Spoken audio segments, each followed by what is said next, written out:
Hello students, O2 IAS academy में आपका स्वागत है। मेरा नाम है ज्योति कौशल और हम कवर कर रहे हैं कुछ करंट अफेयर्स के मिसलेनियस टॉपिक्स। जैसे जो आज हम कवर करेंगे वो है रैंक्स एंड रिपोर्ट्स। ऐसे ही कुछ और आपके जो टॉपिक्स हैं जैसे एग्रीमेंट्स हो गया, वो मैंने लास्ट क्लास में कवर किया था। Then it's summits and conferences हो गया, वो भी हमने लास्ट क्लास में कवर किया था।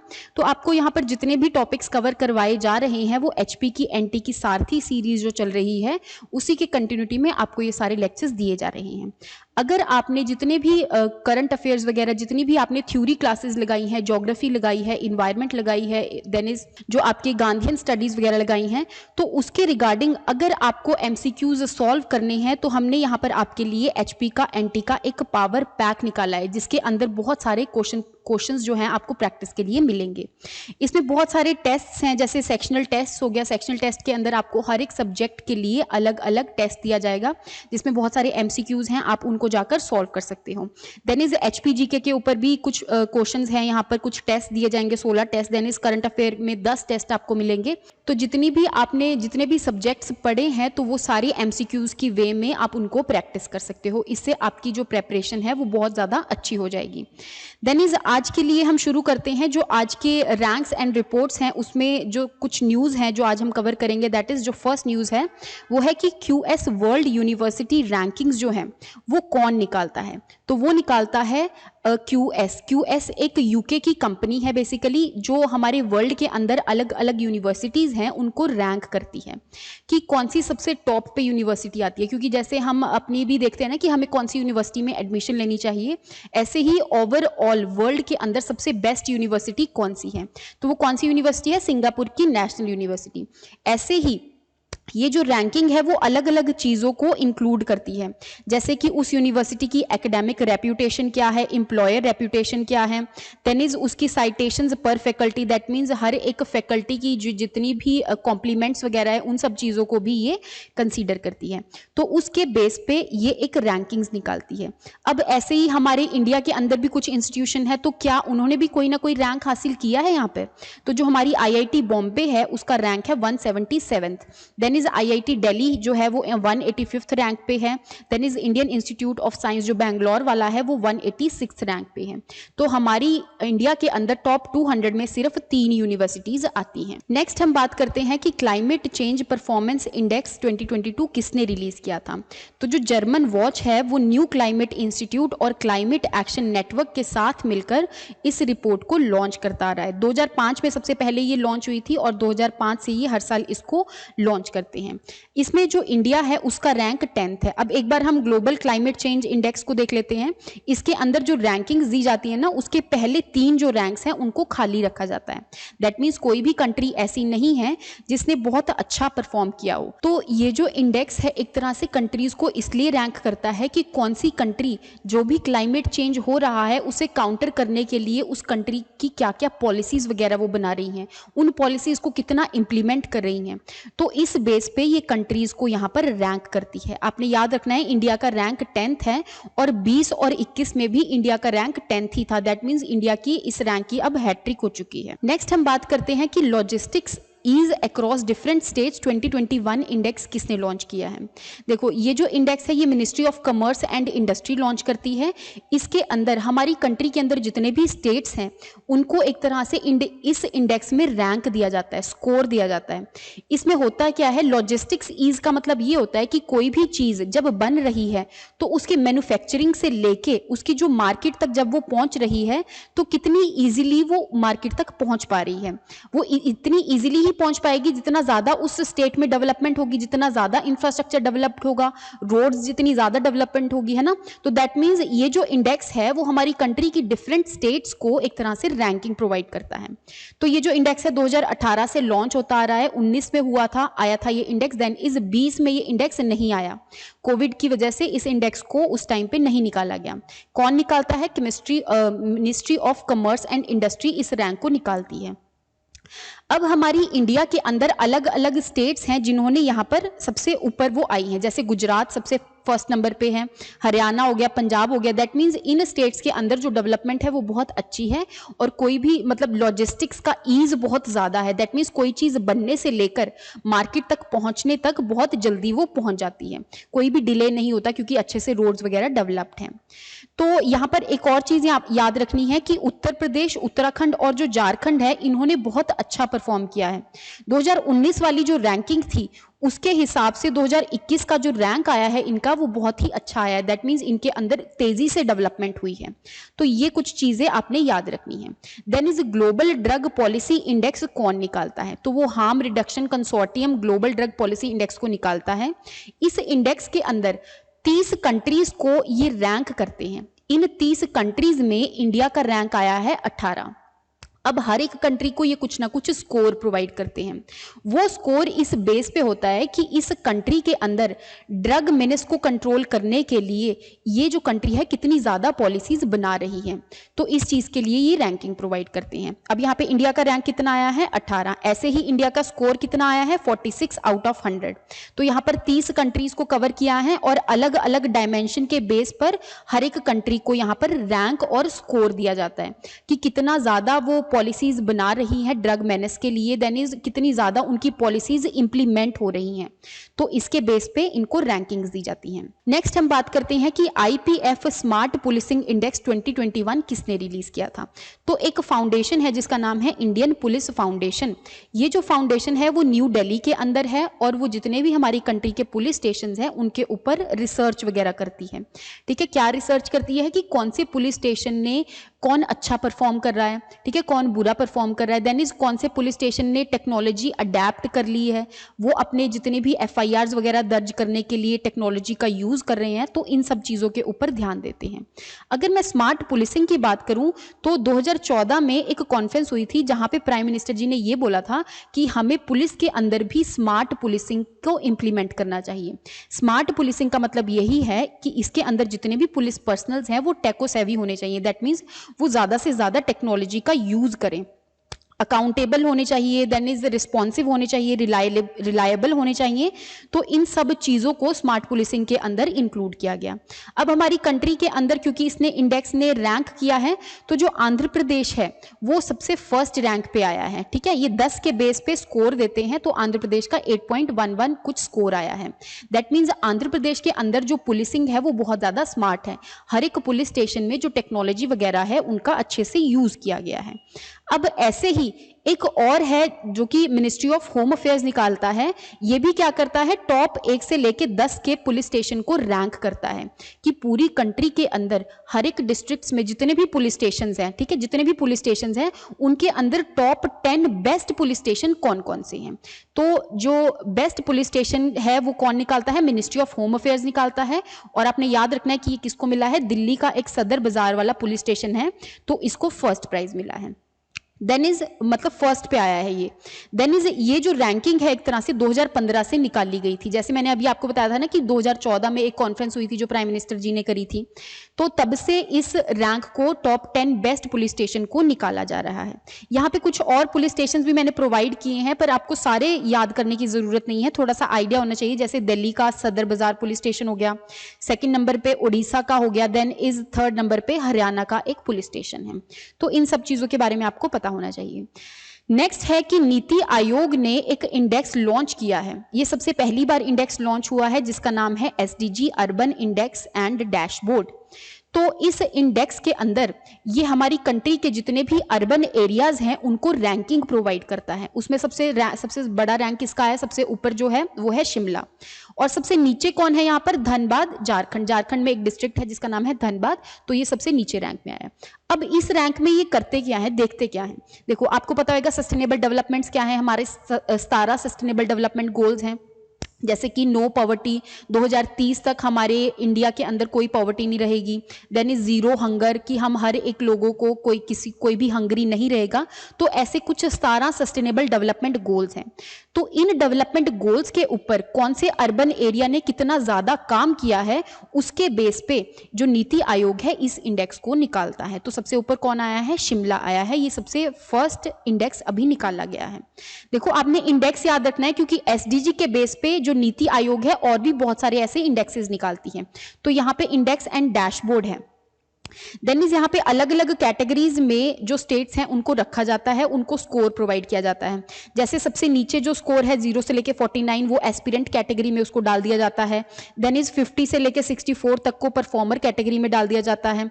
फ्रंट रनर्स को 65 से लेके 99 तक का स्कोर मिलता है। और ऐसी स्टेट जिसने सारे सस्टेनेबल डेवलपमेंट गोल्स को इंप्लीमेंट कर दिया है तो उसको अचीवर्स कैटेगरी में डाला जाता है।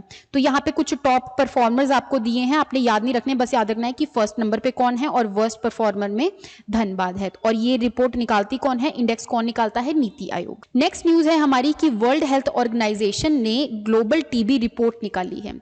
मतलब ये ग्लोबल टीबी रिपोर्ट जो है वो निकालते हैं, वर्ल्ड हेल्थ ऑर्गेनाइजेशन ही निकालती है हर बार। तो जो 2021 वाली रिपोर्ट है उसके अंदर इन्होंने बताया कि इंडिया वर्स्ट हिट कंट्री है टीबी की वजह से। टीबी आपको पता ही है ट्यूबरकुलोसिस है, लंग्स की एक डिजीज होती है जो कि बैक्टीरिया की वजह से होती है। उस बैक्टीरिया का क्या नाम है, माइकोबैक्टीरियम ट्यूबरकुलोसिस। तो ये हमारी लंग्स वगैरह में जाकर रहने लगता है, वहां पर कफिंग होती है, स्नीजिंग होती है। ठीक है, जब भी इस पर्सन को कफिंग स्नीजिंग वगैरह होती है तो उस टाइम पे ये जो बैक्टीरिया है वो बाहर ड्रॉपलेट्स में आ जाता है और उसकी वजह से ये हेल्दी पर्सन्स को फैल सकता है। तो दैट मीन्स ये एयरबोर्न इन्फेक्शियस डिजीज है। अब इस टीबी से हमें प्रिवेंट किया जा सकता है ऑफ कोर्स। देन इज इसके लिए एक वैक्सीन है जिसका नाम है बैसिलस कैलमेट ग्यूरिन। ये वैक्सीन हमने नेशनल टीबी कंट्रोल प्रोग्राम 1962 वाला था। इस कंट्रोल प्रोग्राम में हमने ये बोला था कि हम टीबी के कम से कम मतलब एक तरह से टीबी को कंट्रोल करेंगे और हर साल जितने केसेस आते हैं उसको रिड्यूस करने की कोशिश करेंगे। तो उस कंट्रोल प्रोग्राम के अंदर भी हमने बीसीजी वैक्सीन को इंक्लूड किया है। जितने भी लोग हैं उनको वैक्सीनेशन वगैरह प्रोवाइड करना ताकि उनको जो टीबी है वो ना हो सके या फिर उससे वो बच सके। तो ये जो रिपोर्ट रिलीज की है वर्ल्ड हेल्थ ऑर्गेनाइजेशन ने रिलीज की है, उसने ये बोला कि हमारी कंट्री के अंदर टोटल वर्ल्ड के अंदर 41% केसेस जो टीबी के हैं वो इंडिया से हैं। ठीक है, दैट मीन्स हमारी कंट्री में सबसे ज्यादा टीबी के केसेस हैं। इसके बाद इंडोनेशिया में है, आपने याद रखना है, देन इज पाकिस्तान में है।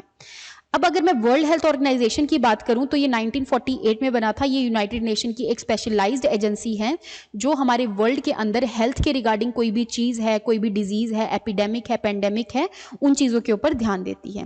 इसका जो हेडक्वार्टर्स है वो जिनेवा स्विट्जरलैंड में है। देन इज जो वर्ल्ड हेल्थ डे है वो 7 अप्रैल को हर साल मनाया जाता है। 2021 वाली क्या थीम थी, build a fairer and healthier world. तो यहां से एक और आपका करंट अफेयर निकल गया है कि 2021 की वर्ल्ड हेल्थ डे की कौन सी थीम। नेक्स्ट हम बात करते हैं कि रूल ऑफ लॉ इंडेक्स 2021 ये कौन रिलीज करता है। तो वर्ल्ड जस्टिस प्रोजेक्ट इस इंडेक्स को रिलीज करता है। यहां पर इंडिया का जो रैंक है वो 79 है out of 139 countries.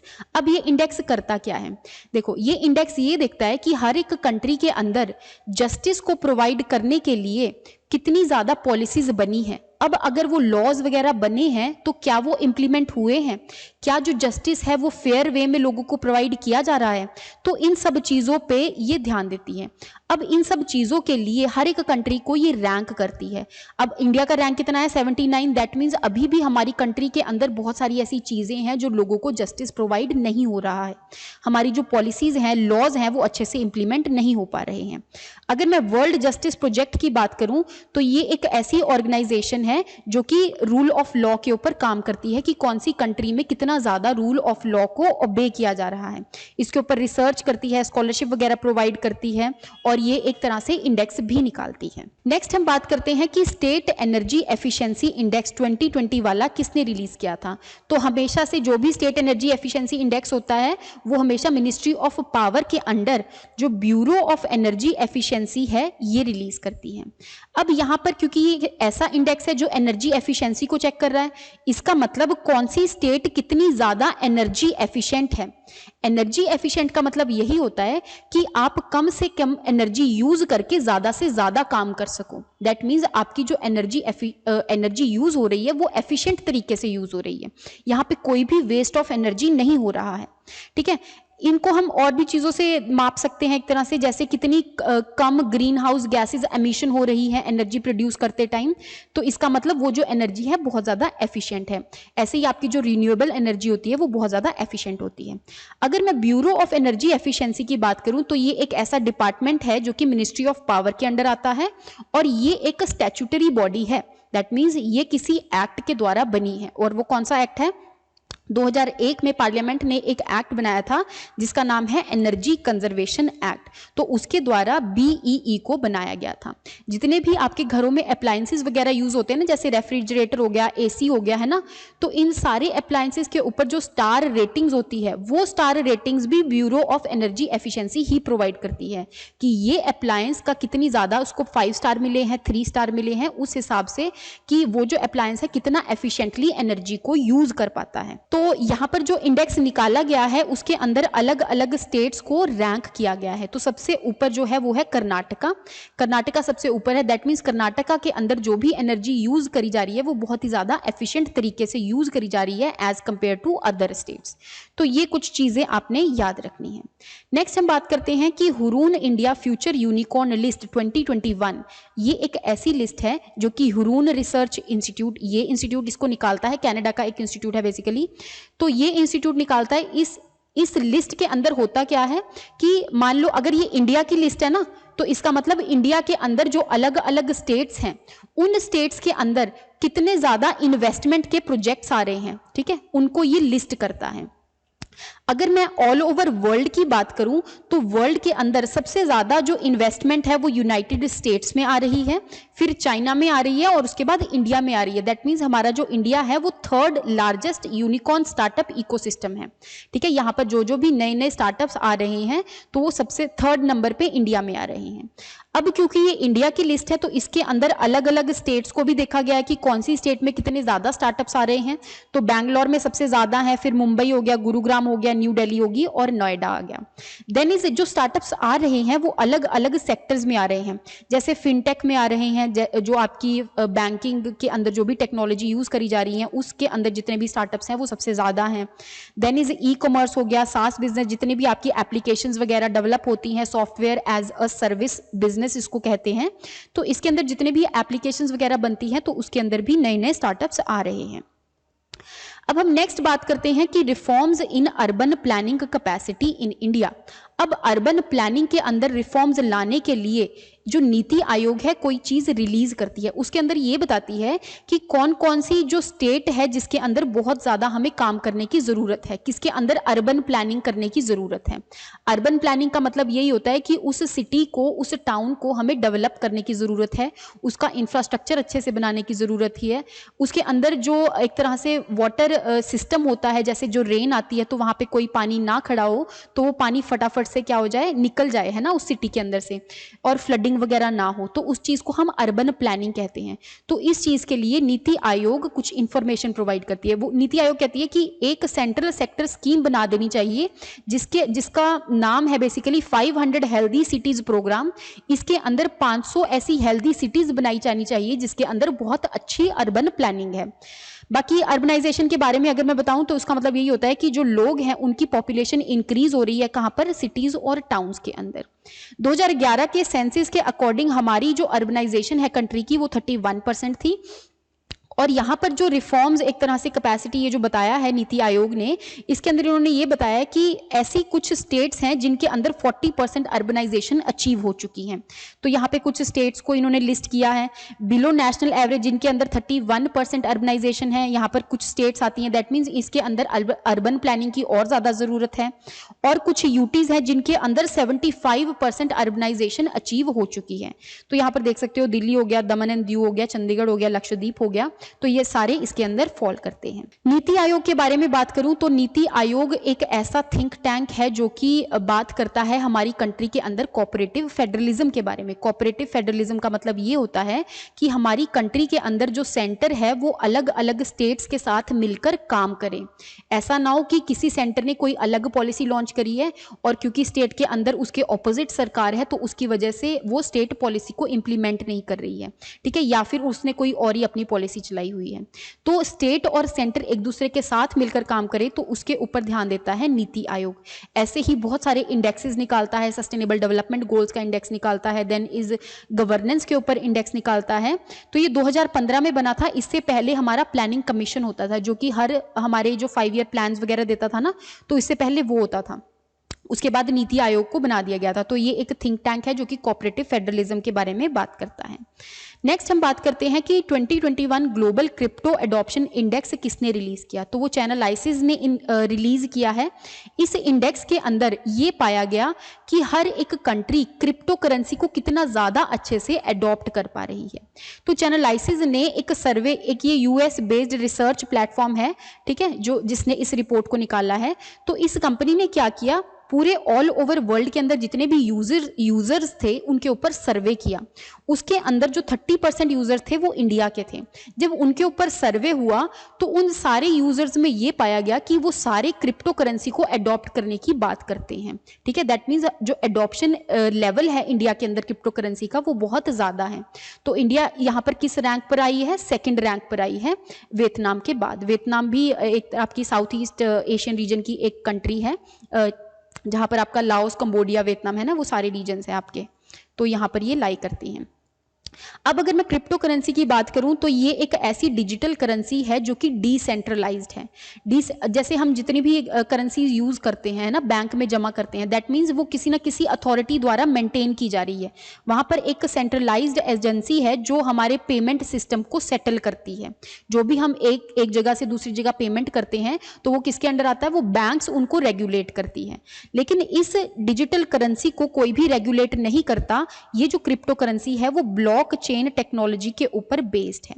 Blockchain technology का मतलब ये होता है कि यहाँ पर अलग अलग ब्लॉक्स होते हैं जो कि डिसेंट्रलाइज्ड होते हैं। अगर आपने कोई भी इधर से उधर ट्रांजैक्शन करी है तो वो एक ब्लॉक में जाकर एक तरह से एंटर हो जाती है वो ट्रांजैक्शन। दैट मीन्स वो किसी सेंट्रलाइज्ड एजेंसी उसको रेगुलेट नहीं कर रही है, वो जहां से ट्रांजैक्शन हुई है और जिसको हुई है वहां पर जाकर ये एक तरह से फीड हो जाती है। तो इस टेक्नोलॉजी के अंदर जिसने भी कोई भी पेमेंट करी है तो उसका सोर्स और डेस्टिनेशन भी हम पता नहीं लगा सकते हैं। तो एक तरह से बहुत ही ज़्यादा एक तरह से प्राइवेट ट्रांजैक्शंस टाइप्स आप कह सकते हो कि हमने जो भी ट्रांजैक्शन करी है वो किसी को पता नहीं चली है। आपको पता ही होगा, जो भी आप बैंक वगैरह में ट्रांजैक्शन करते हो तो आपके बैंक को सब कुछ इन्फॉर्मेशन पता होती है कि किसने कहाँ से कहाँ ट्रांजैक्शन करी है। तो crypto currency decentralised blockchain technology के ऊपर बेस्ड है, ये चीज़ आपने याद रखनी है। Then is Hurun India and एल्गिव ने मिलकर, ये दो ऑर्गेनाइजेशन है, इन दोनों ने मिलकर एक लिस्ट निकाली है। वो लिस्ट क्या है, फिलैंथ्रोपी लिस्ट। फिलैंथ्रोपी का मतलब ये होता है कि मान लो जो बड़े बड़े बिजनेसमैन होते हैं ना, तो वो पब्लिक वेलफेयर के लिए कोई ना कोई मनी को डोनेट करते हैं। तो जिसने सबसे ज्यादा डोनेशन करी है उसको हम, जो बेसिकली डोनेट करते हैं ना पब्लिक वेलफेयर के लिए, उनको हम फिलैंथ्रोपिस्ट कहते हैं। तो इस लिस्ट में जो सबसे ज्यादा जिसने डोनेशन की है वो अजीम प्रेम जी हैं, जो विप्रो के एक तरह से मालिक हैं। देन इज सेकंड नंबर पे शिव नड्डार हैं, जो HCL आपका हिंदुस्तान कंप्यूटर्स लिमिटेड के मालिक हैं। मुकेश अंबानी रिलायंस के हो गए। Then is Kumar Mangalam Birla, Birla company के एक तरह से मालिक हो गए। तो उन्होंने जो यहाँ पर डोनेशन करी है वो इस हिसाब से करी है। तो सबसे ऊपर जो सबसे फर्स्ट फिलैंथ्रोपिस्ट है वो कौन है, अजीम प्रेम जी। आपने इस चीज को याद रखना है। नेक्स्ट हम बात करते हैं कि इकोनॉमिस्ट इंटेलिजेंस यूनिट, ये एक ऐसी ऑर्गेनाइजेशन है जो कि एक इंडेक्स निकालती है जिसका नाम है सेफ सिटीज इंडेक्स 2021 वाला इसने इंडेक्स निकाला है। और इसके अंदर ये चेक करती है कि कौन सी सिटी सबसे ज्यादा सेफेस्ट है। सेफेस्ट का मतलब क्या है कि उस सिटी में इन्वायरमेंट बहुत अच्छा है, इंफ्रास्ट्रक्चर बहुत अच्छा है और वो जगह रहने लायक है, वहां पर हर एक टेक्नोलॉजी का यूज किया जा रहा है। तो उस हिसाब से ऑल ओवर वर्ल्ड के अंदर जो सबसे सेफेस्ट सिटी है, रहने लायक सिटी है, उनको ये लिस्ट करती है। तो यहाँ पर सबसे ऊपर जो है वो कोपनहेगन है। हमारी इंडिया की भी दो ऐसी सिटीज हैं जो 48th और 50th रैंक पे आई हैं। तो सबसे ऊपर है न्यू दिल्ली, 48th रैंक है जिसका। देन इज मुंबई जिसका 50th रैंक है। तो ये जो इंडेक्स है सिटीज को रैंक करता है। तो आप देख सकते हो इनको अलग अलग स्कोर्स भी प्रोवाइड करता है 100 के बेस पे। तो जो भी इनका स्कोर होता है ना, उसके बेस पे इनकी कैटेगरी होती है। जैसे अगर जिसका स्कोर 0 से 25 होगा तो लोएस्ट सेफेस्ट सिटी होगी वो। देन इज मीडियम सेफ 25 लेके 50 तक। देन इज 50 से 75 तक हाईएस्ट सेफेस्ट हो जाएगी और 75 से लेके 100 तक वेरी हाई सेफेस्ट सिटी हो जाएगी। ठीक है, आपने याद रखना है, इकोनॉमिक इंटेलिजेंस यूनिट इसको निकालता है। नेक्स्ट हम बात करते हैं कि ग्लोबल मैन्युफैक्चरिंग रिस्क इंडेक्स, तो ये कौन निकालता है। तो ये यूएस की एक कंसल्टेंट कंपनी है जो कि कुशमैन एंड वेकफील्ड्स इस इंडेक्स को निकालती है। इस इंडेक्स के अंदर होता क्या है, देखो हमारी कंट्री के अंदर कितनी मैन्युफैक्चरिंग के प्रोजेक्ट्स आ रहे हैं, मैन्युफैक्चरिंग का मतलब यही होता है कि अगर हमने कोई चीज़ मशीन वगैरह बनानी है, हमारे पास रॉ मटेरियल्स हैं, ठीक है, उन रॉ मटेरियल्स को हम असेंबल करके उनकी मैन्युफैक्चरिंग कर रहे हैं और अल्टीमेटली उसको मार्केट तक पहुंचा रहे हैं। तो कौन सी कंट्री में सबसे ज़्यादा मैन्युफैक्चरिंग के प्रोजेक्ट्स आ रहे हैं? तो सबसे ऊपर है China, then is second number पे पहले यूएस था, लेकिन अब इंडिया ने यूएस को ओवरकम कर लिया है और इंडिया अब आ गया है सेकेंड नंबर पे और यूएस है अब थर्ड नंबर पे।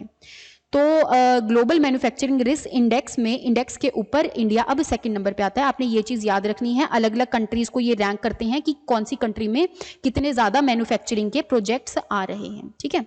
नेक्स्ट हम बात करते हैं कि एक रिपोर्ट निकाली गई है, ऐसे ही सस्टेनेबल डेवलपमेंट इंडेक्स रिपोर्ट है, लेकिन ये वाली जो रिपोर्ट है वो नॉर्थ ईस्टर्न रीजन से रिलेटेड है। तो ऑफ कोर्स क्योंकि सस्टेनेबल डेवलपमेंट इंडेक्स है तो नीति आयोग तो होगा ही इस पे, और इसके साथ मिलकर एक और मिनिस्ट्री है, ministry of development of north eastern region, जो दो डोनर मिनिस्ट्री है वो नीति आयोग के साथ मिलकर इसने इंडेक्स को लॉन्च किया है। अब इस इंडेक्स के अंदर भी वही है कि जो नॉर्थ ईस्टर्न वाला रीजन है उसके अंदर सस्टेनेबल डेवलपमेंट गोल्स कितनी अच्छी तरह से इंप्लीमेंट हुए हैं, ठीक है, उन चीजों को ये देखते हैं। सस्टेनेबल डेवलपमेंट गोल्स क्या है आपके? 17 सस्टेनेबल डेवलपमेंट गोल हो गए, जैसे नो पॉवर्टी, जीरो हंगर, कि हम 2030 तक इन सारी चीजों को इंप्रूव करेंगे। देन इज नॉर्थ ईस्टर्न वाले रीजन में जो ईस्ट सिक्किम वाला रीजन है उसने इसमें टॉप किया है। दैट मीन्स जो ईस्ट सिक्किम डिस्ट्रिक्ट है उसने सस्टेनेबल डेवलपमेंट गोल्स को अच्छी तरह से इंप्लीमेंट किया है। तो आई होप आपको यहां तक समझ में आएगा और इसमें कोई चीज याद करने वाली नहीं है। नेक्स्ट हम बात करते हैं कि इंटरनेशनल टेलीकम्युनिकेशन यूनिट जो है वो एक इंडेक्स निकालता है जिसका नाम है ग्लोबल साइबर सिक्योरिटी इंडेक्स। अब साइबर सिक्योरिटी इंडेक्स का मतलब यही है कि जो भी कंप्यूटर्स होते हैं उन कंप्यूटर के अंदर कुछ ना कुछ इंफॉर्मेशन रहती है। अब उस इंफॉर्मेशन की एक तरह से लीक ना हो जाए वो इंफॉर्मेशन, या फिर हैकिंग ना हो जाए, तो दैट मीन्स आपका जो कंप्यूटर सिस्टम है वो उतना ज़्यादा साइबर सिक्योर है।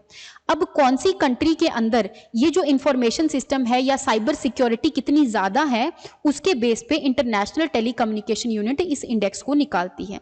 इसमें इंडिया का क्या रैंक है? इंडिया का 10th रैंक है यहाँ पर। लेकिन आप अगर स्कोर की बात करोगे ना तो यहाँ पर 100 में से 97.5 पॉइंट्स इसको मिले हैं इंडिया को, ठीक है। इनका काफ़ी अच्छा स्कोर है, दैट मीन्स हमारी कंट्री के अंदर जो साइबर सिक्योरिटी है वो काफ़ी अच्छी है। यूएस यहाँ पर टॉप पे आता है और इंडिया 10th नंबर पे आता है, ये चीज़ आपने याद रखनी है। 2018 के हिसाब से 2020 में इंडिया का जो रैंक है वो बहुत ही ज़्यादा इंप्रूव किया है। दैट मीन्स हमने साइबर सिक्योरिटी के ऊपर बहुत अच्छा काम किया है। अब क्योंकि इसको ITU निकालता है उसके बारे में देख लेते हैं। ये भी एक यूनाइटेड नेशन की स्पेशलाइज्ड एजेंसी है। जैसे आप जो यूनाइटेड नेशन है ना, ऐसे तो उसके 5 ऑर्गन्स हैं, लेकिन उनके अंडर कुछ ना कुछ ऐसी स्पेशलाइज्ड एजेंसीज इनलिस्ट होती रहती हैं जो कि ऑल ओवर वर्ल्ड में किसी ना किसी पर्टिकुलर चीज के लिए काम करती हैं। तो ये 1865 में बनी थी और इसका जो हेडक्वार्टर्स है वो जिनेवा स्विट्जरलैंड में है। So that is all for today. I hope आपको यहाँ तक जितने भी रैंक्स और रिपोर्ट्स हैं उनके बारे में समझ में आया होगा। आपसे डायरेक्टली पूछा जाता है, स्पेशली जो नीति आयोग वाला सस्टेनेबल डेवलपमेंट इंडेक्स है वो तो बहुत सारे पेपर्स में मैंने देखा हुआ है। तो इन सब चीज़ों के बारे में आपने याद रखना है। So that is all for today. Thank you so much and have a good day.